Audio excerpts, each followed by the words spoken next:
आपका सबसे बड़ा दुश्मन कौन है? कोई और नहीं, आपका अपना मन। जिस दिन आप अपने मन को जीत लेंगे, उसी दिन से यह संसार आपको जीतने से नहीं रोक पाएगा। लेकिन सवाल यह है, क्या मन को वश में करना संभव है? और यदि हां, तो कैसे? इसका उत्तर छिपा है बुद्ध की उस रहस्यमयी कहानी में। बहुत पुरानी बात है। भगवान बुद्ध श्रावस्ती के जेतवन विहार में अपने कुछ प्रमुख शिष्यों के साथ ठहरे हुए थे। एक दिन एक युवक उनके पास आया। उसकी आंखों में क्रोध था, चाल में बेचैनी और आवाज में घबराहट। उसने बुद्ध के चरणों में गिरते हुए कहा, भगवान, मेरा जीवन नष्ट हो रहा है। कभी मेरा मन गुस्से में जलता है, कभी डर से कांपता है और कभी वासना में बहक जाता है।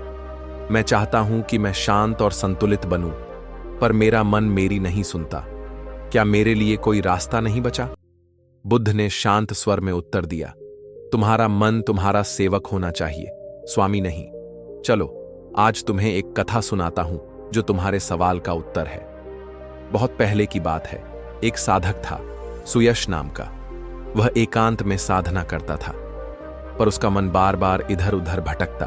कभी भूख की चिंता, कभी भविष्य का डर, तो कभी अपने पुराने जीवन की इच्छाएं। एक दिन क्रोधित होकर उसने अपनी आंखें बंद कीं और जोर से चिल्लाया, हे मन, तू मेरी नहीं सुनता, तो अब मैं भी तुझे नहीं सुनूंगा। वह बिना हिले 7 दिन तक बैठा रहा। न भोजन किया, न कोई प्रतिक्रिया दी। पहले दिन मन ने लालच दिखाया, स्वादिष्ट भोजन की कल्पना। दूसरे दिन उसने शरीर को दर्द दिलाया। तीसरे दिन उसे उसके पुराने प्रेम की याद दिलाई। हर दिन मन किसी नए जाल में उसे फंसाने आया, लेकिन सुयश ने एक ही उत्तर दिया, मैं तुम्हारा दास नहीं, मैं तुम्हारा स्वामी हूं। 7वें दिन जब मन ने हर प्रयास कर लिए और फिर भी हार गया, तब वह शांत हो गया। सुयश के भीतर पहली बार एक गहरी शांति उतरी, जैसे कोई झील बिना लहर के ठहर गई हो।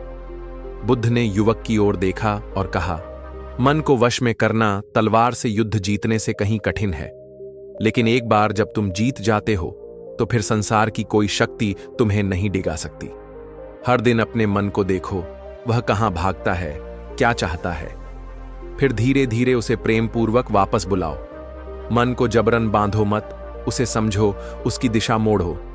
जैसे एक सर्प को पकड़ा नहीं जाता, पर बांसुरी की धुन से वश में आ जाता है, वैसे ही मन को भी ध्यान, संयम और आत्मदर्शन से वश में किया जा सकता है। युवक की आंखों से आंसू बहने लगे। वह पहली बार मुस्कुराया, भगवान, आज समझ में आया कि मेरा मन मेरा सबसे बड़ा शत्रु नहीं, बल्कि सबसे बड़ी शक्ति बन सकता है। बस मुझे उसे समझना होगा, जीतना नहीं, जागरूकता से वश में करना होगा। मन को वश में करना बाहरी दुनिया को बदलने से बड़ा कार्य है।